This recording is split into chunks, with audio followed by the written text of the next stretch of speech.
Yep. Okay, so here's good stuff around engagement, which is what I like to talk about anyway. So here's what we know.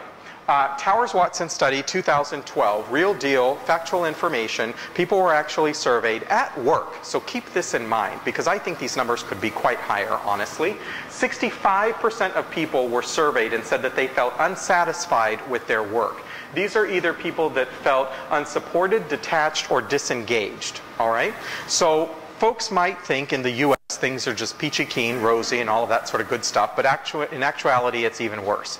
So the Gallup study in March, April of last year, 70% of people that were surveyed at work said that they were either not reaching their full potential at work. And these are folks that were either disengaged or actively disengaged in the workplace. So I want us to look at these folks that are disengaged. And I know none of you are these people, but you may work with some of these people. These are individuals that are spreading ill will and discontent in the office, okay?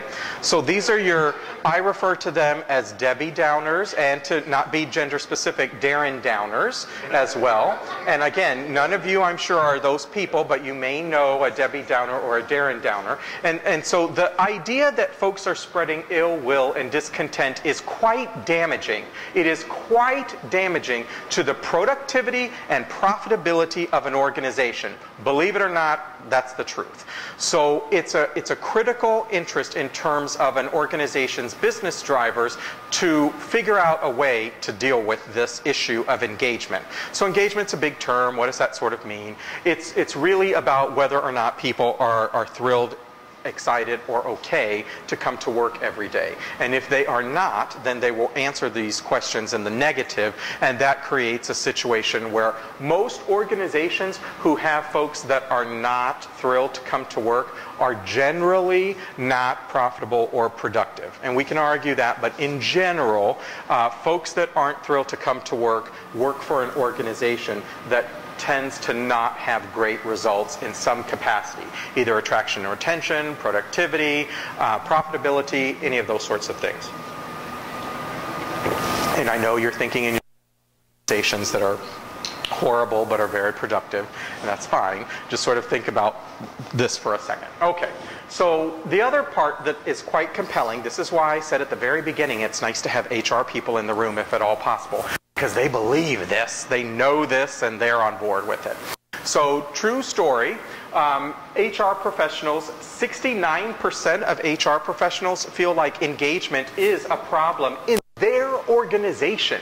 69% of HR people feel like it's a problem in their organization, and 82% say that it's so important that they actually need to do something about it. Well, goodness gracious, great, right? That they actually feel like they need to do something about it at their organization.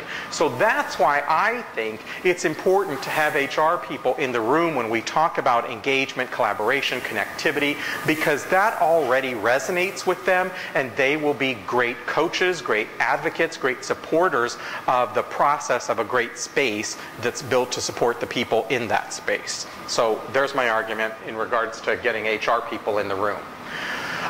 Gallup also estimates that there is a concern around loss of, or how people that are disengaged connects to a loss in productivity. And they quantify this between $450 to $550 billion, okay? So productivity is also a big word, and kind of what does that all mean?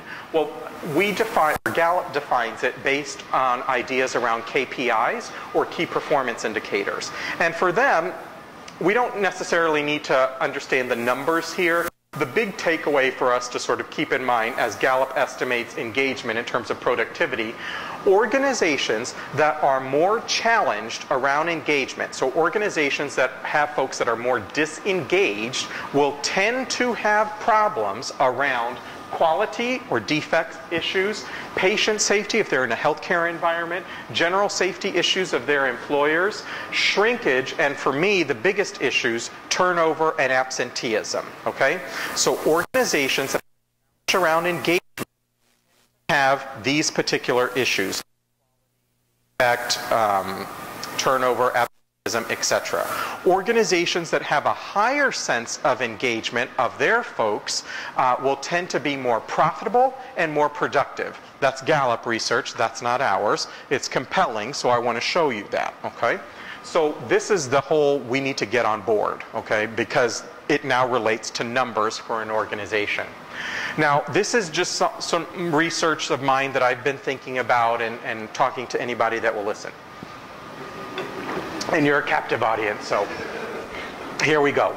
So many organizations will use engagement in will use some type of engagement survey in their process to find out how folks are thrilled or jazzed to be at work every day, their engagement situation. Some organizations use Gallup, some use Connexa, which is an IBM product, some use Denison, or some will create their own. And there are others out there, and I'm not endorsing any of them. I'm just using my research from that, okay? So the easiest one for me, in terms of telling this story, is built on the Gallup Q12, which are 12 questions, that's why it's called 12, Gallup Q question, 12 questions, that Gallup asks surveys for their clients around engagement. These are the 12 real questions. And I understand your organizations could use other methodology, that's fine, okay? I'm just looking at these 12 for this conversation. So one question here is, I have a best friend at work. If people answer this in the affirmative, they tend to be more engaged. If people answer this in the negative, they tend to either be looking for a job, they are 7 times more likely to look for a job or leave their company in 8 to 12 months. Okay? Honest, Gallup, all research I can provide to you, real deal, study work, they will leave. And it's a best friend. And a best friend matters. And that's his book, Tom Rath, Vital Friends, around how best friends help support issues around trust, anxiety, kind of de-stressing people, makes them feel okay to be at work, sharing problems, all that sort of research behind it. I have a best friend at work. Just one of those 12 questions. So my argument in space, if you stuck with me and believe that change matters, or the workspace matters, the thought process is, how can I, in my area, in my thought process around the workspace, I believe that we can support, we collectively in the room, can support issues around connection, knowledge, visibility, functionality, and brand. Just my opinion. I want to think about how I can support a greater sense of connection, because I believe that I have a best friend at work is about helping people connect. Okay? So for Heather and Michael working at the same company, I know they don't, but let's say they do. If I want Heather to answer this in the affirmative, I want to be able to make sure that I don't have lots of turns for her, right? That it doesn't take her so many turns to meet somebody, right? That was my argument before. I want her to be able to have a greater sense of connection, so that when she gets that question, Heather can answer this in the affirmative, okay? So how can we support the physical space that creates an idea around connection, so that someone can answer, I have a best friend at work, in the affirmative? There is someone at work who encourages my development. Another real question. I believe that's about visibility. So how can the physical place, the actual space, the environment, support visibility, so that someone can answer this question in the affirmative?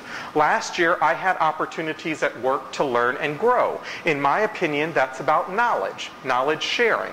So how can the physical place, the actual space, support knowledge sharing?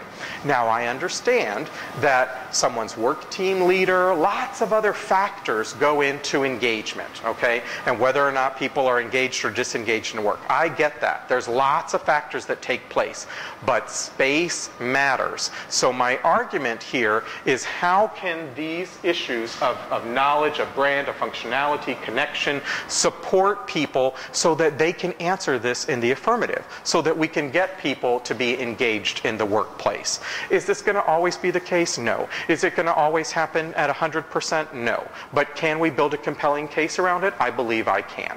And so that's the thought process, in terms of at least having the discussion about how the space can support these issues of engagement. And I'm just looking at these 12. Other organizations have lots of different questions, and you can sort of see them. But I just want to, I really want to have that kind of dialogue with a customer about how the space can support these issues of engagement.